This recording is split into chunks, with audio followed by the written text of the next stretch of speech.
If you've ever noticed that you start getting headaches, maybe you get light sensitive migraines perhaps, maybe just get these chronic headaches that just occur whenever you're sick, I want to talk to you about the driver of this and why it is so important and what you can actually do about it. Before we get into that, please remember, if you're loving our content, please like and subscribe to our channel. It helps us get information out and helps us get to more people and help more people from right around the world. So, all right, guys, let's talk about this concept of getting headaches when you're sick, because it does happen. Some people do get migraines. Some people have noticed when the certain viruses have been going down over the last few years that they've been getting headaches, even from the certain injections and the like from them as well. They may have been getting headaches from it. So let's talk a little bit about how these headaches can potentially occur, because this is something we see very, very commonly in our office. It is a very common component of what we call newly acquired persistent daily headache that we see as well. It's actually a little bit more complex than people make it out. So let me explain first which muscles are involved and why they are part of this. And then I'll get a little bit into the neurology and into the immunology around how this occurs. So let's talk about the basics first. And the main muscle that we're really talking about is this muscle called your levator scapulae. It's a really, really critical muscle in the human body that is very greatly ignored by most of healthcare. Now, let me talk to you about why it's so important. So this is the muscle that we're talking about here. So it extends from the top of your shoulder blade and goes right up and attaches to those top areas of your neck. And we have one on either side. And the whole effect of it has is, firstly, if it contracts on one side, to tilt your head that direction. If it contracts on the other side, tilt your head on the other direction. If it contracts on both, it can actually have, to some extent, extending your head, but it's also involved in elevating your shoulder blade up and also stabilizing the shoulder blade as well. So quite often when people get headaches that are part of this immune complex and they develop it as a result of this, we also end up having shoulder or scapular instability problems that may make the shoulders click or crack as it moves around, may give you an anterior shoulder pain that comes down into your bicep on both sides, or potentially may even give you a numbness or tingly, weak hands first thing in the morning. The main reason for that is that as the scapulas become unstable, they tend to shift laterally, so they tend to shift a little bit sideways in this direction. And as they shift sideways in this direction, the result of that basically is that you start compressing the neurovascular bundle that goes down the front of the arm. It's a really, really common thing. We often see this as well with people who have a lack of support when they're sleeping on their side at night. Pillows don't get properly into their neck. The necks kind of drop down. They irritate their AC joint. And the result of that is they create more and more irritation and shoulder problems as they go on. And I'll put a video up here for you in the link that actually talks about this in a little bit more detail for those who may be interested in it. But for now, I want to talk a little bit more about this levator scap muscle as well. There's a few key things here that I've put down. So the first thing we know is that it stabilizes the neck. Okay, we've already spoken about that before. Because it's contracting to both sides, if it contracts equally, we get a stability effect within the neck itself. Second thing is to elevate your shoulder blade. And the third one is scapulohumeral rhythm, and this is really important. So scapulohumeral rhythm is basically when you go to bring the arm out and you lift it up sideways, to get full 180-degree motion in every direction is very, very, very difficult. So if you have a ball and socket joint, eventually the ball will hit the top of the socket. So we can't really do that with the shoulder. The only way we can get around it is to have a flat surface with a humerus or an arm that pivots around it, and that becomes really unstable. So the way the human body gets around it is quite ingenious how it works. So what it basically does is you have your shoulder blade here and your arm here, and as the arm comes up, the shoulder blade then gives way and starts to move, and that allows that cup space to allow the arm to keep moving without hitting the top of the cup. Okay, ingenious action. And to a great extent, that's really controlled by your levator scap muscle here, which operates that whole mechanism. So this mechanism is what we call the scapulohumeral rhythm. So not only do we see problems with headaches and neck issues, but we see problems in scapulohumeral rhythm, which can lead to things like frozen shoulder as well. So a really important muscle that we're seeing. So common issues we see when the levator scap is dysfunctional is neck and shoulder problems that we've spoken about, headache and migraine. I'm going to talk to you a little bit how this occurs in a second. This is really important, especially in terms of illness and the like. And the third one is sensory sensitivity. So light sensitivity, sound sensitivity, all these types of sensitivity patterns that we often associate with things such as migraine. So how do we induce these issues? How does the levator gap create these problems? Well, you need to undergo a little bit of a crash course in neurology to understand this. Okay? So the main thing we're looking at here is this top aspect of your brainstem known as your mesencephalon or your midbrain. Okay, I'm going to simplify this down a little bit just to make it a bit easier for people to understand. But coming into that area, we have inputs coming from your neck, we have inputs coming from your eyes, inputs coming from your ears, we have inputs coming from your balance centers, we have inputs coming from your jaw, your face, your teeth, all these things coming to this area. And what it basically is we're talking about your flight or fight senses. This is your survival mechanism. So all of these key areas that we're talking about, so your neck, your balance, your ears, jaw, your TMJ, and your eyes, all of these things that we have coming in are all about protecting your head and your face. The brain has a huge vested interest in protecting your face. So this works really positively for us, but it also works really negative for us in these type of situations. And the main reason it works negatively for us is that when we get this constant stimulation into this area here, we start increasing the arousal in that part of your brainstem. And the problem with stimulating that part of the brainstem is it actually drives up and increases the arousal rate of your entire brain. So when the entire brain gets stimulated, we start having issues with getting to sleep at night, staying asleep at night, and our other sensitivity mechanisms as well, which includes things such as light sensitivity, sound sensitivity, tension within the neck, all these kind of things, jaw tension, clenching, all these things are all tied in with this. The other thing we know about when we start increasing brain arousal a lot is we get this imbalance between the positives and the negatives, the calmers and the stimulators, and that often induces things such as anxiety, OCD, and other kind of emotional issues such as problems with making decisions, motivational issues, all these type of things as well. So it's a really important issue. So how do we get this to here from our levator scap dysfunction? Well, the first thing is when we start looking at the levator scap muscle, really what we're seeing is it's putting a huge amount of tension in that upper cervical complex. And this upper cervical complex is where all our major nerve endings are. The brain has a really heightened level of sensitivity for this area. So when we start getting changes in this area, we start putting a lot of input into what's known as our trigeminal nuclei, and our trigeminal nuclei run up the length of our brainstem. We start putting a huge amount of input into them, and this in turn drives our mesencephalon or our midbrain. So as our levator scap muscles get tight and they cramp up and they start becoming more dysfunctional, we get this stiff, sore kind of neck. We need to stretch out, and the result is we increase this arousal rate. As we increase this arousal rate, we change blood supply to the brain, very similar to what we get with migraine, and the net result of that is this intense headache that people coming off caffeine often feel, and people with migraine as well often feel. It seems like it's just going through everywhere. And it's a bit of an immunological kind of headache that does seem to also be a component of newly acquired persistent daily headache. So when we start having changes in those muscles, this kind of drives this whole mechanism. It can trigger off migraines in people.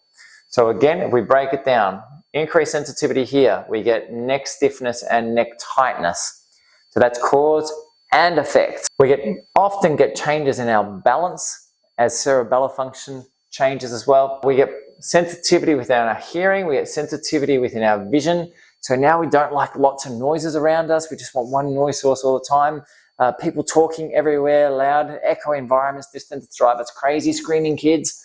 Our vision starts becoming more sensitive, so we find the glare from the sun tends to hurt our eyes. We just shade ourselves, and often our TMJ is affected by it. So that might be tightening of the jaw, it might be pain in your face, it may even be clenching and grinding as well that may be associated with it. So we start seeing a link between the physical, the immunological, and the neurological when it comes to infection and immune dysfunction. All right, so let's break it down a little bit more. So how do these things happen? So what we're really talking about here is a viscerosomatic reflex. So viscerosomatic reflexes are when organs refer their problems to somewhere else. The classic one everyone is aware of is the classic heart attack. So quite often women, for example, when they get heart attacks, may not get that crushing heavy chest pain, but they may get just left-sided jaw pain. Men quite often will just get that intense arm pain that goes down their left arm, not necessarily chest pain. So what we're really talking about here is the heart referring danger or warning signals off to various other structures. And we see this also quite often with the motor aspect of the nervous system as well, although there's less research on that than the sensory side of things. So what we have observed here over many years now is that when we start getting changes in the innate immune system, this is the initial immune response. When we get problems with our innate immune system, we tend to see these muscles, the levator scap, start contracting like crazy as the body tries to initiate the innate immune response. And there's a few reasons why we tend to see this. The first one is changes to the lysine-arginine ratio. So lysine and arginine are two amino acids that are commonly used by the immune response. So lysine, you probably have heard of it before. We take lysine tablets for cold sores and things like this. And lysine is really involved in trying to negate or slow down viral replication. Arginine, there's a little bit of controversy about what arginine does and doesn't do. We know that it does have an effect on things like biofilms in some areas, but we know that the ratio of these two is very, very critical to immune responses. And when we get imbalances with the two, especially if we start getting a significant imbalance in this ratio, it seems to also affect this mechanism and affect the innate immune response. There are plenty of things we can do about this, and we'll talk about this in a second when I talk about how you can deal with this yourself. The next one is vitamin D function. So we all know vitamin D is good for our bones and good for our brain health, but many people don't realize that vitamin D is actually critical for your innate immune response. So what we have is if we have an immune cell up here, on the outside of that immune cell we have these little receptors, and these receptors are looking for vitamin D. So when the immune system really wants to ramp up these cellular response to an infection, it throws a whole lot of vitamin D into this receptor, which lights it up, turns it on, and starts it going after everything. Okay, so this is our accelerator for our innate immune responses. When we get this innate immune response wind up, this thing goes off, starts looking for things, and then it starts engulfing things through what we call phagocytosis amongst other areas. So vitamin D is not just a matter of taking vitamin D in. There's actually a cascade of events in order to get vitamin D. So what we have is, when we start talking about vitamin D, is we have cholesterol that sits in the skin. That cholesterol then gets converted via sunlight to what we know as vitamin D3. And this is what's in most of your supplements, vitamin D3. D3 then has to go through your liver to become 25-OHD. And this 25-OHD is the form of vitamin D that we test for on blood tests. Then finally, that 25-OHD gets hydroxylated again in your kidneys to form 1,2,5 vitamin D. And this is the truly active, the usable form of vitamin D. And when we have this form going, this is the form that then joins into the cell to actually activate it. So we have problems a lot with vitamin D in a few different stages. Number one, if we don't get enough UV exposure, we won't produce D3 in the first place. And I'm specifically talking about UV, not sunlight. Okay, this is really important to understand, is that sunlight is not the benefit. It's a very specific form of UV light. And that only occurs in the sky when the sky is above 45 degrees. So one of the things we often talk about with our patients is the only time you'll produce vitamin D is when your shadow is shorter than your height. So when your shadow is shorter than you, you're producing vitamin D. If it's not, you're not producing any vitamin D at all. The next thing is we need good, healthy liver function in order to convert it to our stored form of vitamin D. And so if we don't have healthy liver function, which can come from fat metabolism problems, it can come from insulin problems, from stress, from hormonal dysregulation, from problems in methylation pathways. There's a whole lot of different reasons. If you go through our videos, you'll find explanations of all of those things. But if we don't have good liver function, then the result is we can't convert vitamin D3 into the 25-OHD, and this will show up low with our blood tests, even if you are getting enough sun exposure. Then if our kidneys are struggling a little bit and they're not working very well, we can't produce 1,2,5 vitamin D, which means we can't activate it and we can't get it going, which again means that we don't have enough here to produce to activate our innate immune system. And this response, when we're struggling here especially, can also create problems with that levator gap from what we've seen clinically in our office. The other thing we need to be aware of is that we need to actually put it into the receptor itself. And there are some circumstances where you can block that receptor, so therefore the receptor isn't actually receptive of the vitamin D. We see this with a whole lot of conditions such as HIV, Lyme disease, Epstein-Barr virus, and all these type of things that have varying effects. So we need to understand that vitamin D metabolism into the innate immune receptor cell is really, really critical. The final one I'm going to talk about with this for now is viral infection itself. So you don't necessarily have to have anything wrong. The system can just be putting the foot on the gas, working like crazy to try and initiate this response. And that can sometimes create a certain fatigue in certain parts of the immune system and the human body. And the result of that can be those muscles tighten up as well.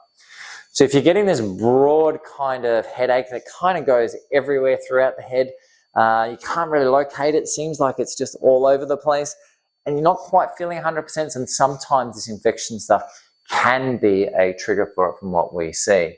So what can we do about it? Okay, so the first thing is the lysine to arginine ratio.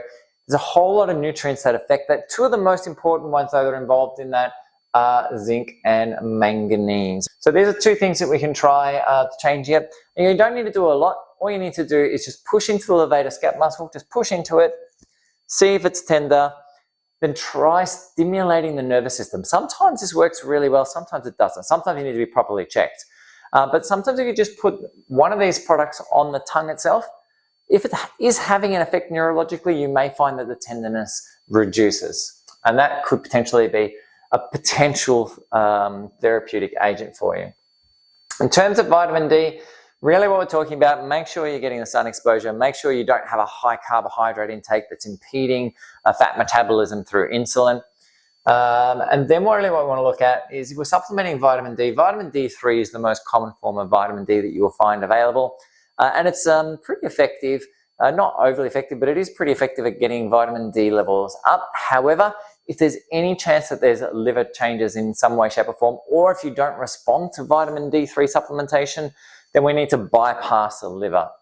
And in this case, taking colifidyl is sometimes a lot more effective, which is really the 25-OHD stored form of vitamin D, which is a water-soluble form, not a fat-soluble form, and it seems to get in the system a lot better.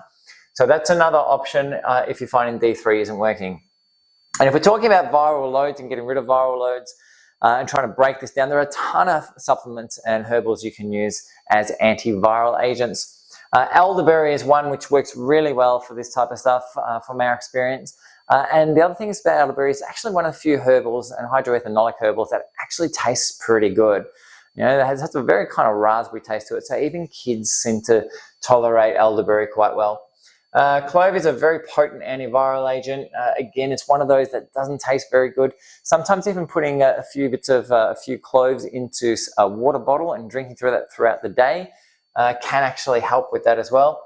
Wormwood is another one. Sweet wormwood and skullcap are both really good broad spectrum antiviral agents. We can keep going with it. Things like ginger, licorice, there's a whole lot of different things. Whenever you're heading down the herbal path, though, it is important to get some expert knowledge with it because there are interactions with medications and things like this that you should be aware of. All right, so let's go back to here and put it all together again. So these are our levator scap muscles. When our innate immune system is going crazy, these are the ones that tend to create problems for us. It changes the upper cervical complex, puts a whole lot of input in from here into your upper part of your brainstem, increasing brain arousal, changing vascular patterns, changing the sensory system, increasing light sensitivity, potentially sound sensitivity, creating headaches, triggering off migraines, potentially creating jaw problems as well. And what we're really seeing is an initial rapid change and response from a viscerosomatic perspective to innate immune system responses. And in those situations, we want to treat the innate immune system, not necessarily go prodding around here. If we go prodding around here and massaging these areas and stimulating them, we put more input into this area, potentially creating even more problems again. So this is a quick introduction into potential broad spectrum headaches that are as a result of immune dysfunction. If you do have any questions, please just post them up down below.